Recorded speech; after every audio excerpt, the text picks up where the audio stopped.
Assalamualaikum warahmatullahi wabarakatuh. Apa kabar semuanya? Eh, Semoga kalian baik-baik saja ya. Berjumpa lagi dengan saya di materi ISPA ya. Kali ini saya akan menjelaskan tentang dan kita akan belajar tentang klasifikasi makhluk hidup. Sebenarnya di LKS kalian itu kita belajar tentang klasifikasi makhluk hidup dan benda. Tapi pada pertemuan kali ini kita hanya akan membahas tentang klasifikasi makhluk hidup ya. Nah, apa sih yang kalian ketahui tentang makhluk hidup? Ayo, siapa yang bisa jawab? Makhluk hidup itu sesuatu yang bernyawa ya, memiliki ciri-ciri bernyawa, bisa bernafas, bisa apalagi ayo ciri-cirinya, berkembang biak ya, membutuhkan makanan, membutuhkan oksigen, membutuhkan air, dapat bergerak, dapat bertumbuh kembang, dan menerima rangsangan ya. Nah, ini ada peta konsep yang akan kita pelajari. Nah, kita akan belajar tentang benda hidup dulu nih, atau makhluk hidup, yaitu dari biotik. Nah, itu kita akan mempelajari ciri-cirinya, terus cara mengamatinya, terus cara menggolokkannya, sama jenis-jenisnya tuh makhluk hidup ada apa aja sih. Nah, lalu nanti di pertemuan selanjutnya kita akan belajar tentang benda tak hidupnya, yaitu abiotik. Dia lebih masuk ke tentang kimianya gitu. Sekarang kita belajar tentang biologi dulu nih IPA-nya. Nah, cara membedakan makhluk hidup dari benda yaitu dengan mengetahui ciri-cirinya. Kalian pasti udah tahu kan ciri-cirinya tuh ada apa aja kalau makhluk hidup. Bisa bernafas ya.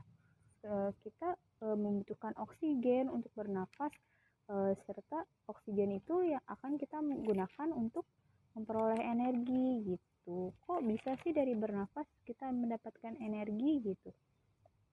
Karena ketika kita bernafas gitu, ada proses pernafasan pada tubuh kita gitu, yaitu oksigen yang kita hirup dibantu dengan makanan yang kita punya, zat makanan yang kita punya di dalam tubuh kita itu akan diproses. Nah, di prosesnya itu akan menghasilkan karbon dioksida dan uap air. Uap airnya itu bisa berupa keringat dan menghasilkan energi gitu ya. Nah, selain bernafas tuh ada bergerak gitu ya. Makhluk hidup itu dapat bergerak ya kan? Kayak hewan, terus tumbuhan juga bergerak loh ternyata. Cuma tumbuhan itu bergeraknya tidak seperti hewan yang bebas bergerak gitu. Kalau tumbuhan bisa bebas bergerak, rada serem juga ya kalau misalnya ngeliat pohon bisa jalan gitu. Kita bisa-bisa diinjek sama pohon gitu kan. Tapi pohon itu, tumbuhan itu bergeraknya pelan-pelan. Dia mengikuti sinar matahari, terus bisa mengikuti bergeraknya dengan sentuhan seperti putri malu yang tadinya mekar saat disentuh dia menutup gitu ya. Nah, sedangkan kalau kita tentu bisa bergerak kan manusia karena memiliki alat gerak gitu. Hewan pun juga memiliki alat gerak. Nah, selanjutnya ciri yang selanjutnya itu menerima dan mereaksi rangsangan gitu ya. Seperti laron, kalau misalnya lagi mati lampu dan setelah hujan itu dan kita menyalakan lilin, biasanya laron menghubungi lilin kan, atau saat setelah hujan dan lampu kita nyala, laron tersebut akan mengikuti cahaya, akan mengerubungi cahaya lampu itu gitu. Nah, selanjutnya ada ciri selanjutnya itu mengeluarkan zat sisa. Nah, zat sisa ini bisa berupa keringat, berupa sistem ekskresi dari pencernaan gitu ya. Terus bisa karbon dioksida, sistem zat sisa dari paru-paru, dari pernafasan gitu ya. Nah, selanjutnya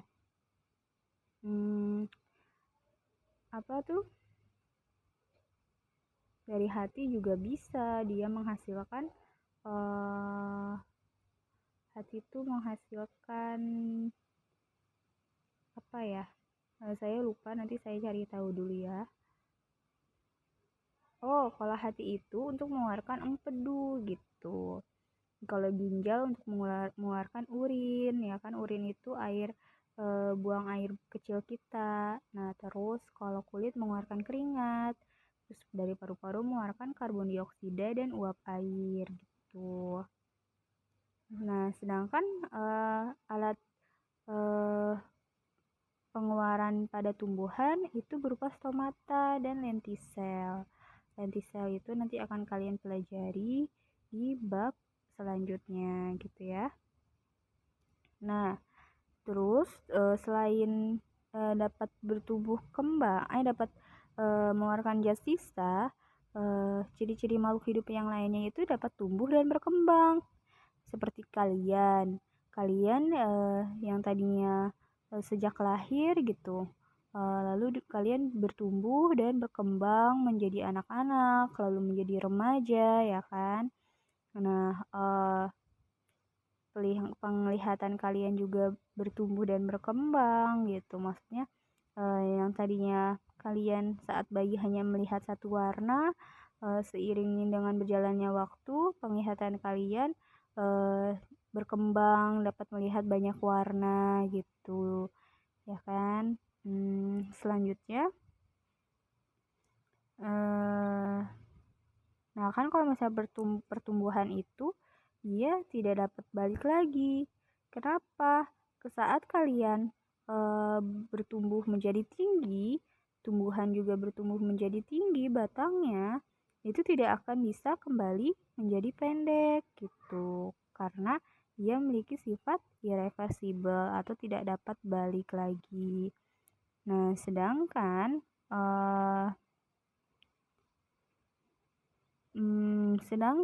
pada perkembangan dia dapat kembali lagi. Maksudnya apa? Kan kalau misalnya perkembangan itu ketika kalian sudah sudah menikah gitu ya, nanti kalian mempunyai anak dan anak tersebut akan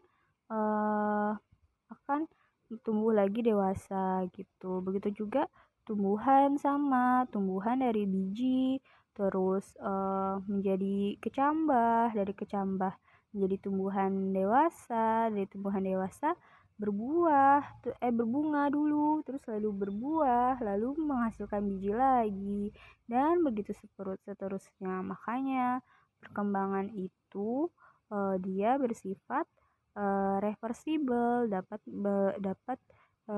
berulang siklusnya gitu. Nah, selanjutnya tapi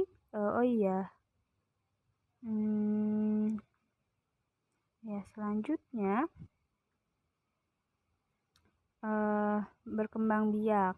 Nah, berkembang biak ini tentu makhluk hidup itu memerlukan berkembang biak. Kenapa? Karena untuk melestarikan keturunannya agar tidak punah gitu kan. Nah, kita manusia, hewan, terus tumbuhan pasti dapat berkembang biak, memperbanyak diri gitu untuk menghasilkan individu baru. Nah, caranya yang berbeda-beda. Kalau manusia dengan cara melahirkan, terus hewan pun caranya berbeda-beda. Ada yang bertelur, ada yang melahirkan, ada yang bertelur dan melahirkan. Lalu kalau tumbuhan ada yang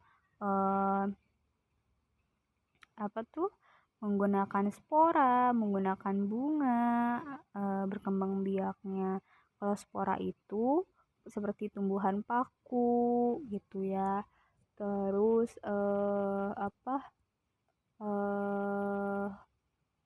lumut juga dia dengan metagenesis.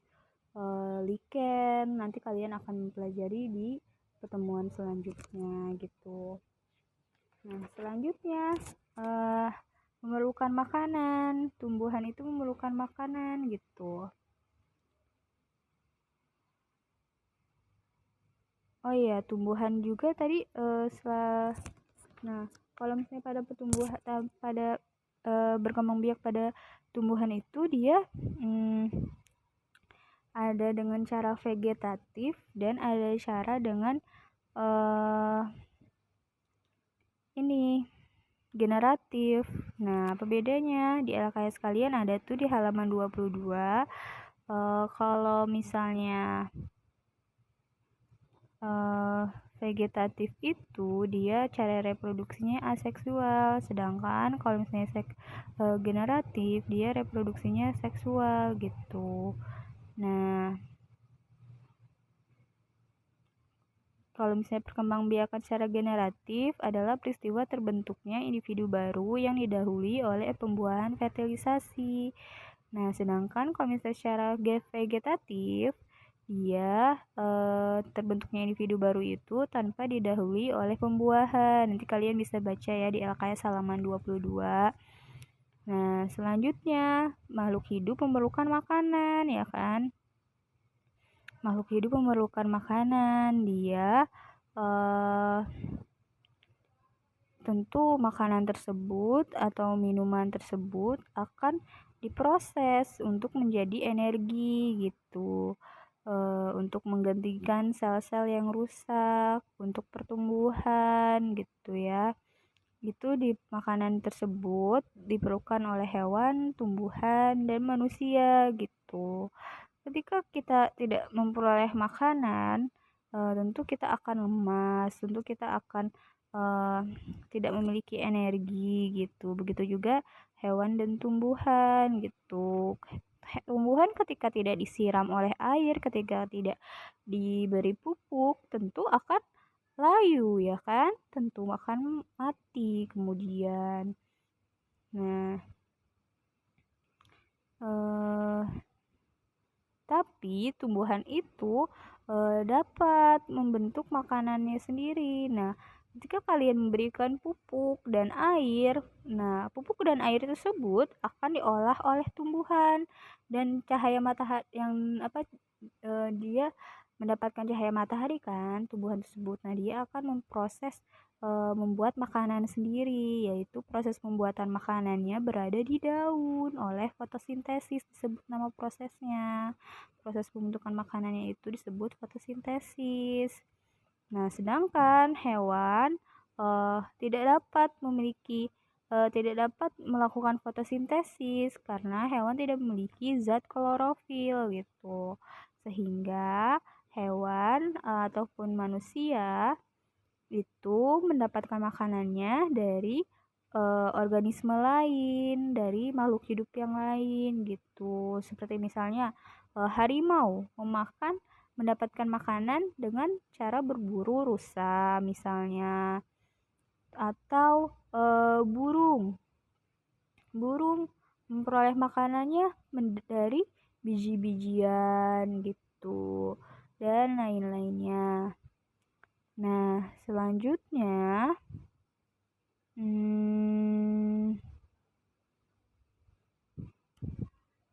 makhluk hidup memerlukan oksigen untuk bernafas ya. Sehingga makhluk hidup sangat butuh oksigen tersebut. Seperti zaman sekarang ya, lagi COVID gitu. Di mana-mana orang membutuhkan tabung oksigen gitu untuk bertahan hidup. Ternyata oksigen tuh Masya Allah ya, untuk kita yang sehat bersyukur banget kita masih bisa sehat gitu, masih bisa bernafas gratis, oksigennya nggak bayar gitu, nggak perlu cari-cari, nggak perlu bayar mahal-mahal. Karena ketika kita tidak memiliki tidak mendapatkan oksigen, kita akan mati gitu dalam beberapa menit, karena ya akan sesak kan, sesak nafas dan kekurangan oksigen dan akhirnya mati, meninggal. Makanya kita harus jaga kesehatan dan banyak-banyak bersyukur ya dari hal yang sederhana. Salah satunya kita dapat bernafas dengan gratis atas nikmat Allah gitu. Alhamdulillah. Nah, sedangkan di tumbuhan pun memerlukan oksigen. tumbuhan dapat oksigennya untuk memecah makanan, untuk mendapatkan energi gitu. Begitu juga dengan hewan sama, dengan kita juga. Lalu ciri selanjutnya, makhluk hidup itu memerlukan air ya kan. Coba deh kalian nggak minum selama 3 hari atau selama beberapa jam. Kalian pasti merasa haus dan lemas sekali kan. Ini beda lagi kalau misalnya sama yang puasa ya. Kalau puasa kan kita sudah berniat untuk berpuasa dan akan buka setelah azan maghrib gitu. Insya Allah akan kuat kalau misalnya kita niatnya puasa. Tapi kalau misalnya kita dengan menyiksa diri atau dengan apa tuh namanya dengan keadaan ingin minum tapi tidak ada air gitu sama sekali selama beberapa hari, itu kita akan mengalami dehidrasi dan akhirnya kehilangan nyawa gitu. Begitu juga dengan tanaman, ketika tanaman tidak memiliki tidak dapat memperolehkan air dari lingkungan sekitarnya, tanaman tersebut lama-lama akan layu dan setelah layu dia akan mati gitu. Nah, selanjutnya kan kita belajar makhluk hidup ya. Jadi makhluk hidup itu kan tadi ciri-cirinya. Nah, jadi makhluk hidup itu memiliki keanekaragaman bentuk, ukuran, habitat, dan tingkah laku. Tingkah laku itu sifat-sifatnya. Lalu perbedaan yang terjadi antar individu tersebut disebut variasi. Nah, klasifikasi dilakukan untuk memudahkan mempelajari makhluk hidup. Nah, klasifikasi itu cara pengelompokan makhluk hidup. Selanjutnya, nah ini dia Bapak dari pengelompokan makhluk hidup atau klasifikasi makhluk hidup. Jadi, Carolus Linnaeus ini adalah penemu dari bagaimana cara mengelompokkan makhluk hidup agar lebih mudah dipelajari gitu. Nah, ini jadi klasifikasi merupakan suatu cara yang sistematis dalam mempelajari objek dengan melihat persamaan dan perbedaan ciri-ciri makhluk hidup. Jadi pengelompokan itu ada berdasarkan persamaan dan perbedaan dari makhluk hidup tersebut gitu. Misalnya pengelompokannya itu dapat berukuran besar hingga kelompok kecil gitu. Nah, semakin banyak persamaan, dia akan semakin berada dalam satu kelompok. Semakin banyak perbedaan, dia akan berbeda kelompok gitu. Nah, ilmu yang mempelajari pengelompokan ini atau klasifikasi makhluk hidup ini disebut taksonomi. Nah, Bapak taksonomi ini yaitu Carolus Linnaeus gitu ya.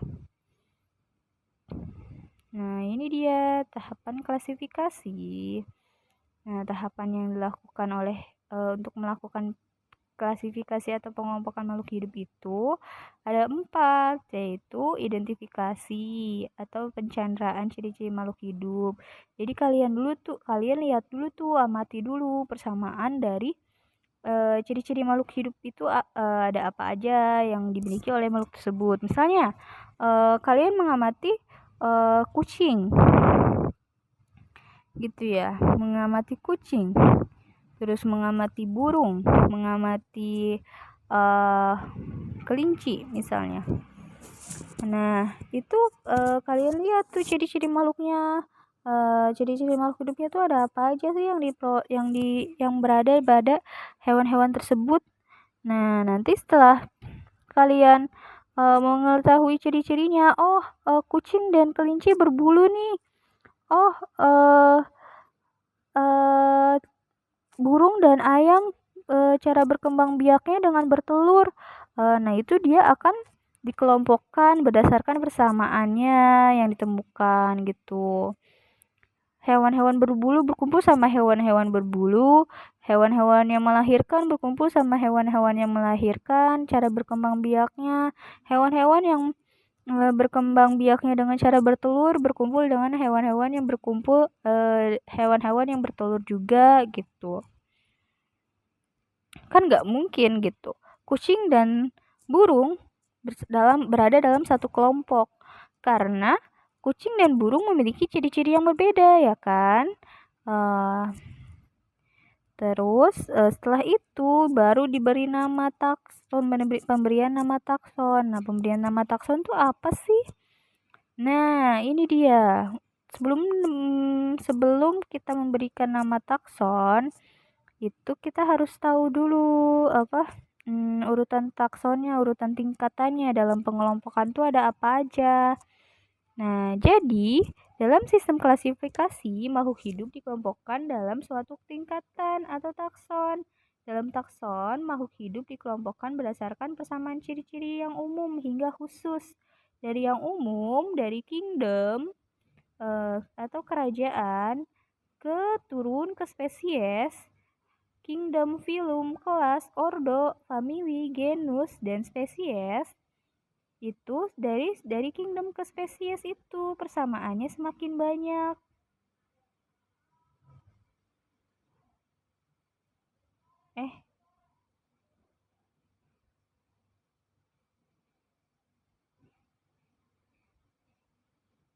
Sebentar. Dalam takson, makhluk hidup dikelompokkan berdasarkan persamaan ciri-ciri yang umum hingga khusus. Dari yang umum hingga khusus. Berarti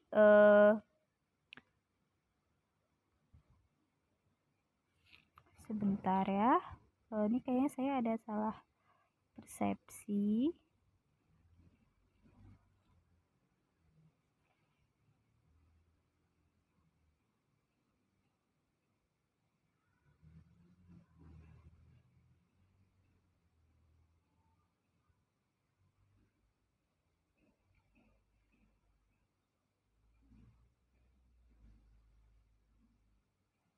Jadi bila semakin sedikit persamaannya, maka semakin jauh kekerabatannya. Nah, itu maksudnya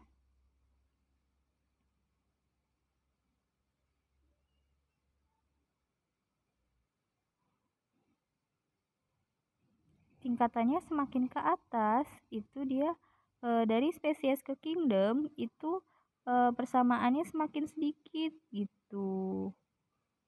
Yang banyak tuh perbedaannya. Misalnya harimau dengan kucing itu sama-sama Felix. Sama-sama Felis. Dia sama-sama dari genus Felis gitu. Nah, tapi dia makin ke atas. Tunggu deh. Bentar ya. Oke, kita skip dulu ya ininya. Kalian baca aja dulu ininya, PPT-nya. Jadi bila semakin banyak persamaannya, maka semakin dekat kekerabatannya. Tingkatannya semakin ke bawah. Nah, maksudnya itu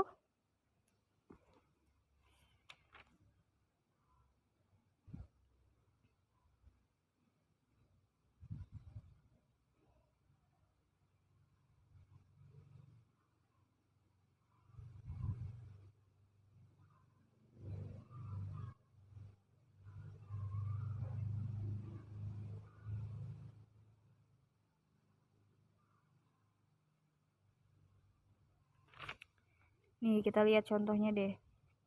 Nih contohnya kan. Contohnya itu kingdomnya plante, tumbuhan ya. Plante itu tumbuhan. Filumnya spermatopita, tumbuhan berbiji. Spermatopita itu tumbuhan berbiji. Nah, kelasnya itu Magnoliopita. Nah, terus ordonya Magnoliales, familinya Magnoliaceae, genusnya Misselia, spesiesnya Misselia campaka atau dia cempaka. Nah, Coba kita cari contoh yang lain deh.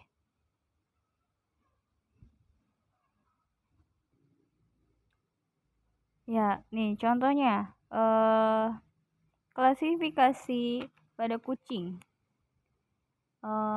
Dia taksonomi pada kucing, ini kan dia sama-sama animalia ya, sama ini harimau. Terus sama-sama chordata. Chordata itu dia bertulang belakang. Terus kelasnya sama-sama mamalia, sama-sama hewan menyusui. Nah, ordonya sama-sama karnivora. Karnivora itu pemakan daging. Nah, familinya Felidae. Felidae sama-sama hewan berkumis. Nah, sedangkan genusnya berbeda. Genusnya itu Panthera kalau harimau. Spesiesnya Panthera tigris. Nah, kalau kucing, dia genusnya Felis. Spesiesnya Felis catus. Nah, kok dari tingkatan kingdom atau kerajaan sampai family dia sama-sama di kelompok yang sama.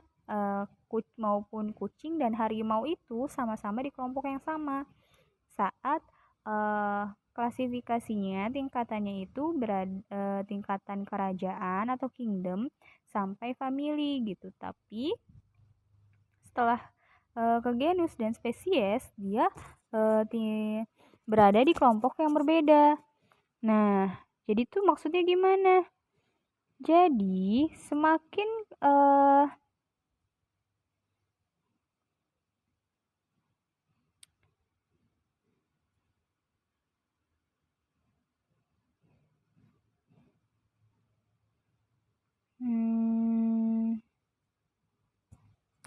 oke, berarti gimana tuh? Berarti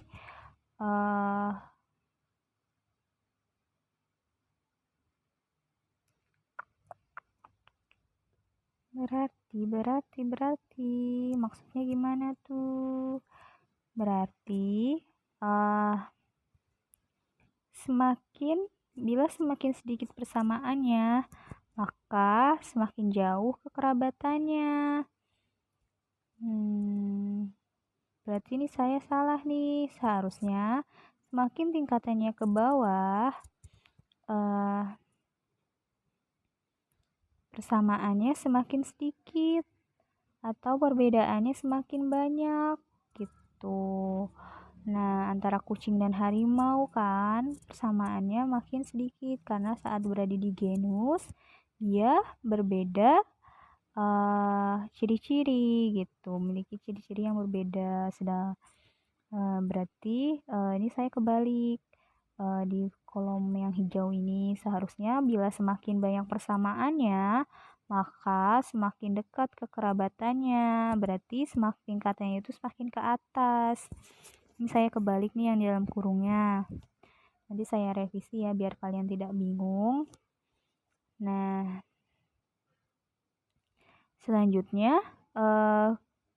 dalam pengklasifikasian itu yang dilihat oleh para ahli itu kriterianya ada macam-macam.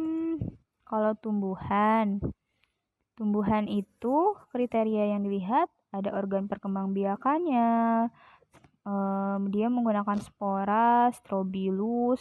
Spora itu pada paku, tanaman paku. Strobilus itu pada tanaman gimnosperme. Nah, dia tuh biasanya berada di tempat yang dingin kayak puncak atau di hutan-hutan. Pasti kalian melihat yang strobilus ya. Saya nggak ada gambarnya ya. Nanti saya cari deh gambarnya ya di pertemuan selanjutnya. Nah, terus itu ada bunga. Nah, habitusnya bagaimana? Tegak, menjalar atau merambat? Apa perawakan tubuhnya? Kan kalau misalnya menjalar, merambat misalnya tumbuhan apa, yang tegak tumbuhan apa gitu. Nah, selanjutnya bentuk dan ukuran daunnya menjari kah? memanjang kah atau bagaimana. Nah, terus cara berkembang biaknya. Cara berkembang biaknya itu generatif atau vegetatif. Nah, terus kalau misalnya berdasarkan hewan, itu kriterianya dilihat dari saluran pencernaan makanannya. Kalau hewan tingkat rendah itu seperti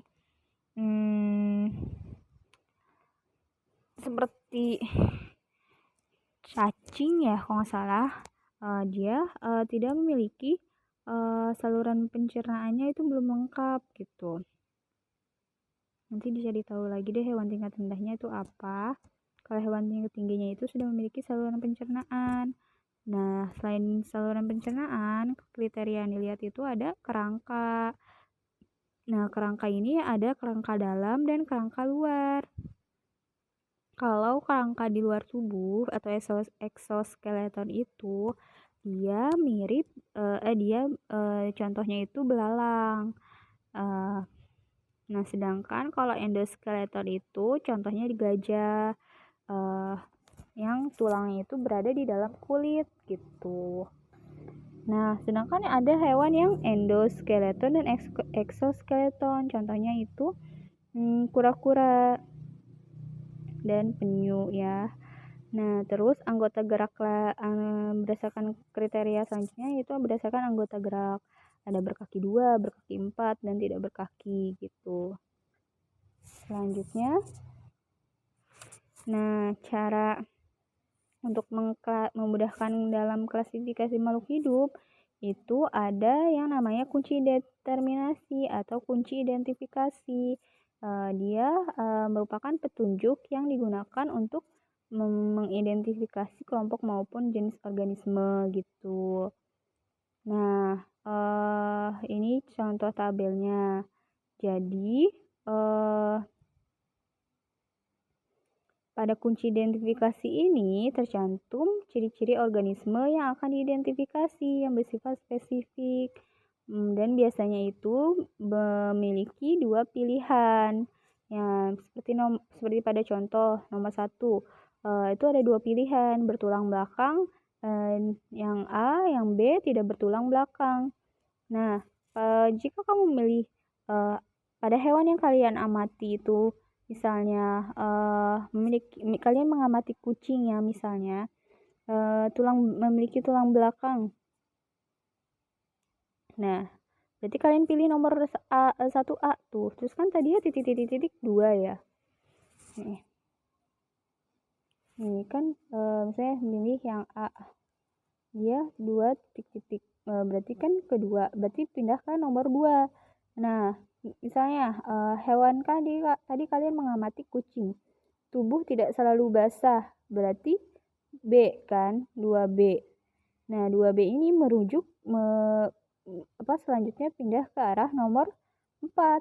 Nomor 4, kucing menyusui apa tidak menyusui? Menyusui kan, berarti 4A. 4A berarti dia termasuk hewan mamalia gitu.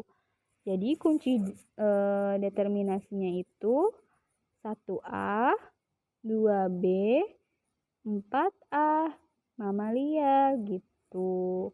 Selanjutnya,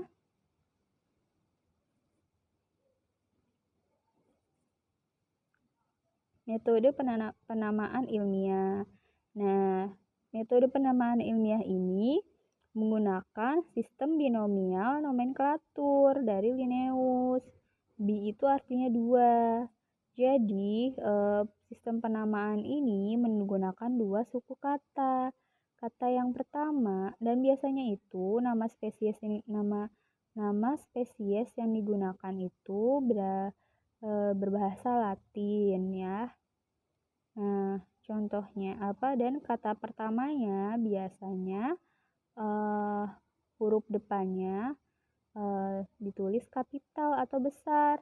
Nah, contohnya misalnya zea mais pada jagung. Zea-nya itu Z-nya besar gitu, dan lalu kata keduanya maisnya itu diawali huruf kecil, dan kedua kata tersebut ditulis miring kalau diketik.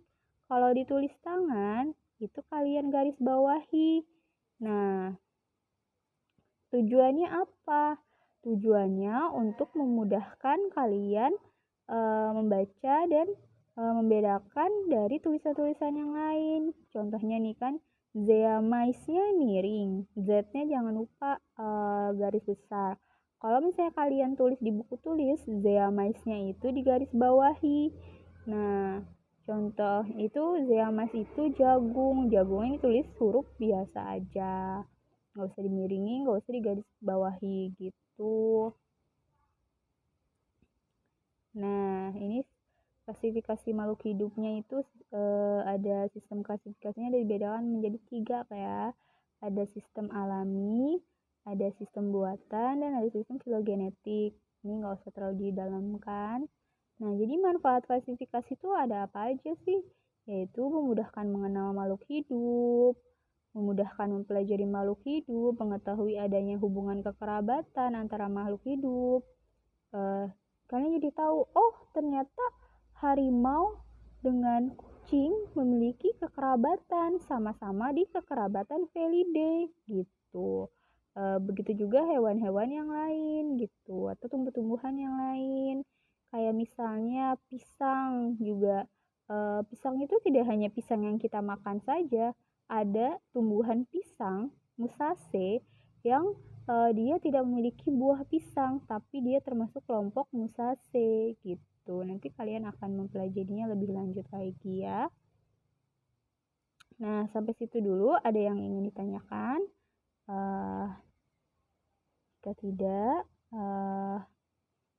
kalian pertemuan hari ini hanya sampai situ, sampai tentang klasifikasi dan tadi apa ciri-ciri makhluk hidup dan klasifikasi saja. Untuk sistem perkembangan sistem klasifikasinya akan dilanjutkan pertemuan selanjutnya. Itu kalian apa namanya tugas untuk klasifikasinya. Jika kalian ada yang kurang mengerti atau saya menjelaskannya terlalu kecepatan, kalian bisa chat WA saya untuk bertanya bagian mana yang kalian tidak pahami atau bagian mana yang ingin kalian ketahui gitu ya. Nah, tugasnya untuk pertemuan kali ini kalian buat taksonomi atau buat tingkatan dari kingdom sampai spesies dari hewan-hewan berikut.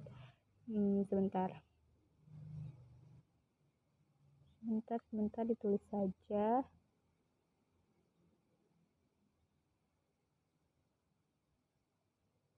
Misalnya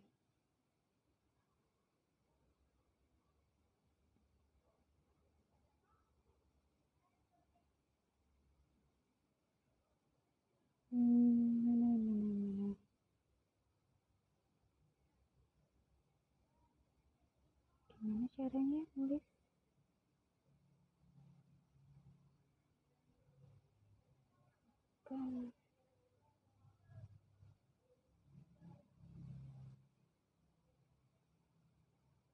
Jadi tugasnya buat klasifikasi atau tingkatan taksonomi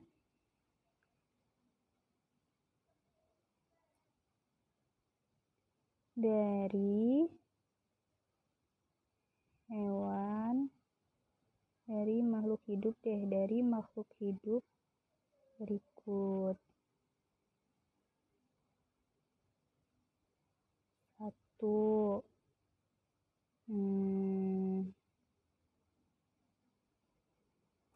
Burung merpati,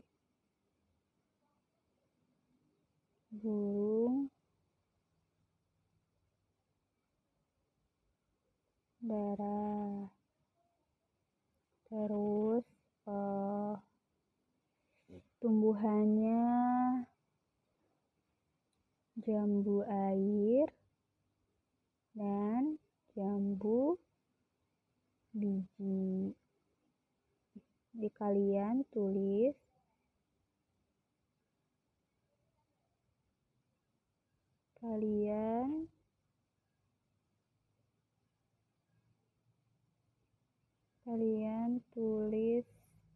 dari kingdomnya apa, ordo apa, ordo sampai spesies.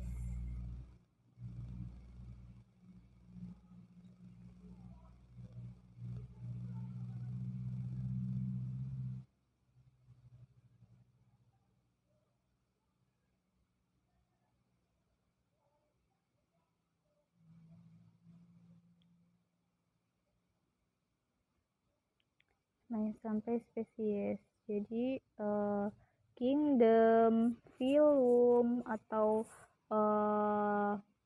kalau di hewan tuh apa ya, divisi, atau ada phylum atau divisi. Terus ordo, famili, genus, dan spesiesnya kalian cari tahu tuh dari burung merpati, burung dara, jambu air, dan jambu biji. Nah, ini tugasnya kalian tulis di buku tulis, lalu kalian foto dan kirimkan ke nomor WA saya. Tulis di buku tulis dan difotokan, lalu kirim ke nomor saya. Tunggu paling telat jam 1. Oke, tugasnya ini untuk pertemuan pertama pada bab ini ya. Jika ada yang ingin ditanyakan, silahkan chat saya. Kurang lebihnya mohon maaf. Wassalamualaikum warahmatullahi wabarakatuh.